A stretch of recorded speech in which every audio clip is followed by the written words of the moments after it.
അപ്പൊ നിങ്ങൾ 3 പേര് കലാരഞ്ജിനി, കൽപ്പന, ഉർവശി, ഓണെല്ലിഡി. ഇതല്ലേ AIയിൽ ഉണ്ടാക്കിയ പടം അല്ലേ? നിർമ്മിത ബുദ്ധി വെച്ചിട്ട് ഉണ്ടാക്കിയ പടങ്ങളാണല്ലേ? അതെ അതെ അതെ അതെ. നിങ്ങളുടെ ചെറുപ്പം നിർമ്മിത ബുദ്ധി വെച്ച് പുനഃസൃഷ്ടിച്ചതാണ്. സംഭവം സൂപ്പർ ആയിട്ടില്ലേ? നന്നായിരിക്കും അല്ലേ? കിടിലമായിരിക്കുന്നു. ഒന്ന് ആലോചിച്ച് നോക്കുമ്പോഴേ ഉർവശി, നിങ്ങൾ 3 പേര് ഇങ്ങനെ തന്നെ ഇരിക്കുകയായിരുന്നു ചെറുപ്പകാലത്ത്? എന്റെ മുഖത്തിന് ഒത്തിരി വ്യത്യാസം ഇതിനകത്ത് തോന്നുന്നു സാർ. ഉണ്ടല്ലേ? കൽപ്പന ചേച്ചിയും കല ചേച്ചിയും അന്ന് ഉള്ളതിനേക്കാളും ഗ്ലാമർ കുറച്ച് കൂടുതലായിരുന്നു തോന്നുന്നു ഈ പടത്തിൽ കാണുന്നതിനേക്കാളും. കൂടുതൽ ഞാൻ പറഞ്ഞ ഈ നിർമ്മിത ബുദ്ധിക്കാരൻ ഒരു അബദ്ധം പറ്റി. കാര്യം അവന് ആളെ കണ്ടു വേണ്ടേ കാര്യങ്ങളൊക്കെ ചെയ്യാൻ. പക്ഷെ കുഴപ്പമില്ല, ഏകദേശം നമുക്ക് നല്ല രസമുണ്ട്. പക്ഷെ ഒരു ചെറിയ വ്യത്യാസം എനിക്ക് ഫീൽ ചെയ്യുന്നുണ്ട് ഈ പ്രൊഫൈലൊക്കെ ഇതിലൊക്കെ അല്ലേ? അതോ മറ്റേ സാധനം അതിലും വലിയ കുഴപ്പമില്ല, പക്ഷെ താടിക്കൊക്കെ ചെറിയ വ്യത്യാസം. നിർമ്മിതി ബുദ്ധക്കാരന്റെ കുന്തളം എങ്ങനെയുണ്ട്? ഉർവശിയുടെ കുന്തളം ക്രിയേറ്റ് ചെയ്ത് അതും കൊള്ളാം സാർ. ഈ മഞ്ഞുമൽ ബോയ്സിനെ ഇറങ്ങുന്ന എത്രയോ കാലം മുമ്പ് മാളൂട്ടി ഇറങ്ങിയത് അല്ലേ? 90 അതും ഇതുവരെ ഒരു കുഞ്ഞിങ്ങനെ ഒരു അല്ലേ ഒരു കൺട്രി വീടെ കേസാണല്ലോ. ഇന്നും എത്രയോ കേസസ് നമ്മൾ കേൾക്കുന്നു അതേപോലത്തെ. അതിനൊരു പരിഹാരം ഉണ്ടാക്കാൻ പറ്റിയിട്ടില്ലല്ലോ, കുഴൽ കിണറിനകത്ത് വീഴുന്നത്. പക്ഷെ അത് ഷൂട്ട് ചെയ്തപ്പോൾ ഉണ്ടായ ബുദ്ധിമുട്ടെന്ന് പറയുന്നത് അതിനകത്തൊരു പട്ടിക്കുട്ടിയുണ്ട്, ഈ കുട്ടിക്ക് കൂടെ തന്നെ വളരുന്നത്. അപ്പോൾ ഈ കുഞ്ഞ് ഓടി വരുന്നത് ഈ കുഴി നോക്കാതെ ഓടി വരണം.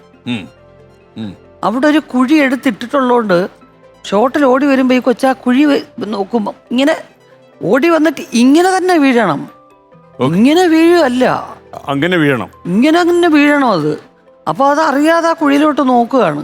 അത് കഴിഞ്ഞിട്ട് ആ കുഴിയിലോട്ട് നോക്കി ഈ പട്ടി കുരയ്ക്കണം. അതെങ്ങനെ കുരപ്പിക്കും? എന്തൊക്കെയോ പണി നോക്കി. മദ്രാസിൽ നിന്നെങ്ങാണ്ട് വന്നൊരു പട്ടിക്കുട്ടിയും അയാളുടെ ട്രെയിനറും. അപ്പം മെയിൻ ട്രെയിനറും വേറൊരു പയ്യനും കൂടെ ഉണ്ട്. അവൻ അതിനെ കുളിപ്പിക്കുകയും ആഹാരം കൊടുക്കുകയൊക്കെ ചെയ്യുന്നത്. അവസാനം എന്ത് ചോദിച്ചാൽ ടേപ്പ് റെക്കോർഡറിൽ ഈ പയ്യന്റെ ശബ്ദം റെക്കോർഡ് ചെയ്തിട്ട് ഈ കുഴിക്കകത്ത് വെച്ചു. കറക്റ്റ് ഇത് ഓൺ ചെയ്ത് വെച്ചിട്ട് ഈ പയ്യൻ അത് കുട്ടിയെ വിളിക്കും. കറക്റ്റായിട്ട് ഈ പട്ടി ഓടി വരുമ്പോൾ അതിനെ വിളിക്കുമ്പോൾ അത് ടേപ്പ് റെക്കോർഡാണ് നോക്കുന്നത്. എവിടാണ് അത് ഇരിക്കുന്നത്, എവിടുന്നാ ഈ പയ്യൻ വിളിക്കുന്നു എന്നുള്ളതാണ്. ഇവൻ്റെ ശബ്ദം റെക്കോർഡ് ചെയ്തിട്ട് ഇവനെ ഒളിച്ചു വെച്ചിരിക്കുക. അപ്പൊ കറക്റ്റായിട്ട് അതിന്റെ പേര് വിളിക്കുമ്പോൾ അതിന് ചുറ്റുമാ കിടന്ന് കുരയ്ക്കുന്നത്. കൃത്യമായിട്ട് എടുത്തു. ഇത് ഭയങ്കര പ്രയാസമുള്ളൊരു വർക്ക് തന്നെയായിരുന്നു അത്.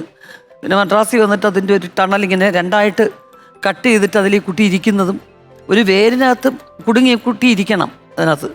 അതൊക്കെ വളരെ പ്രയാസപ്പെട്ട് തന്നെയാണ്. പക്ഷെ നന്നായിട്ട് എടുത്തിട്ടുണ്ടായിരുന്നു. അത് ആ പടം വന്ന ആൾക്കാർ വളരെ അമ്പരപ്പോടെ കണ്ടിട്ടുള്ളൂ. തീർച്ചയായിട്ടും. പിന്നെ വേറൊരു സംഭവം ഉണ്ടായി. അതിനകത്തൊരു ഒരാൾ അഭിനയിച്ചു. അവർ ചിലപ്പോൾ ടി വിയിൽ പ്രോഗ്രാംസ് ഒക്കെ വരുന്നുണ്ട്. അപ്പോൾ കുറച്ചൊരു ഗ്യാപ്പുണ്ട്, അവിടെ റെഡിയാക്കുന്ന സമയമുണ്ട്. എല്ലാവരും ഇരുന്ന് TV കാണാൻ പറഞ്ഞു. TV കാണാനായിട്ട് ഇരിക്കുക, പറഞ്ഞിട്ടല്ല, ഞങ്ങൾ ഇരിക്കുക. ഇങ്ങനെ ഞാനുണ്ട്, ജയറാമുണ്ട്, കുറേ പേരുണ്ട് അഭിനയിക്കുന്ന. എല്ലാവരും കൂടെ ഇങ്ങനെ ഇരുന്നപ്പോൾ അതിനകത്ത് ഒരു സീരിയൽ വരുന്നു. ആ സീരിയലിൽ ഒരു ഷോട്ടിങ്ങിനെ ഒരു വീട്ടിൽ ഷൂട്ടിങ് നടക്കുന്നതായിട്ട് എന്തൊക്കെയോ വെച്ച് ടൈറ്റിൽ കാർഡും ഒക്കെ വന്ന്. അപ്പം ഞാനിരുന്ന് അടിച്ചു വിടുക, അയ്യേ ഇതെന്തോന്ന് പഴയ നാടകങ്ങളൊക്കെ ഇതിനെക്കാട്ടും എന്ത് ക്വാളിറ്റി ഉള്ളതാ, ഇങ്ങനെയാണോ എടുക്കുന്നത്, ഇങ്ങനെ വന്നിട്ട് ഇങ്ങനെ വന്ന് വീഴുന്ന ഈ പഴത്തൊലി തന്നെ വീഴുന്നുള്ള കോമഡി ഇതൊക്കെ പറഞ്ഞുകൊണ്ടിരിക്കുക. ജയറാം എന്നെ നോക്കി കണ്ണു കാണിക്കുന്നു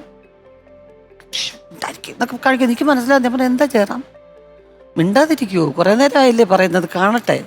ഞാൻ പറഞ്ഞുകൊണ്ടിരിക്കുന്നതിന് നിങ്ങളതൊക്കെ എന്തോ സൂക്കേട്, എനിക്കത് പറയണ്ടേ. ഇങ്ങനെയാണോ എടുക്കുന്നത്, ഇങ്ങനെ വന്ന് തെന്നി ഇങ്ങനെ വീഴുന്നതാണ് ഒരു വലിയ സംഭവം. അതിന്റെ ഡയറക്ടർ അവിടെ ഇരിക്കുന്നേ.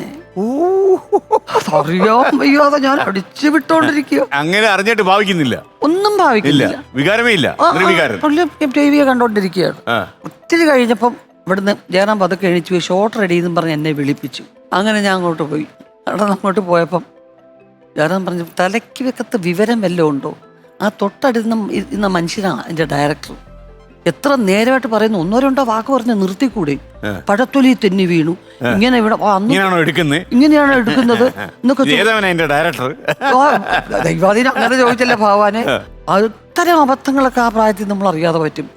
ആ ഷൂട്ടിങ്ങിന്റെ സമയത്ത് ജയറാമും പാർവതി ഭയങ്കര പ്രണയമാണ്. ടേപ്പ് റെക്കോർഡറിനകത്ത് ടേപ്പ് ചെയ്താ കൊടുത്തു വിടുന്നത് പാർവതി കാസറ്റ് കൊടുത്തു വിടും ആരുടെങ്കിലും കൈ. എന്നിട്ട് അവിടെ ഇട്ട് പ്ലേ ചെയ്ത് കേൾക്കും ജയറാം. എന്തൊരു ആശ്വാസം എന്ന് മാത്രമല്ല, അതൊക്കെ ആദ്യം വേറെ ഫെസിലിറ്റി ഇല്ലല്ലോ ഇന്നത്തെ പോലെ. ഒരുപാട് നല്ല അനുഭവങ്ങളുള്ള ഒരു പടമായിരുന്നു.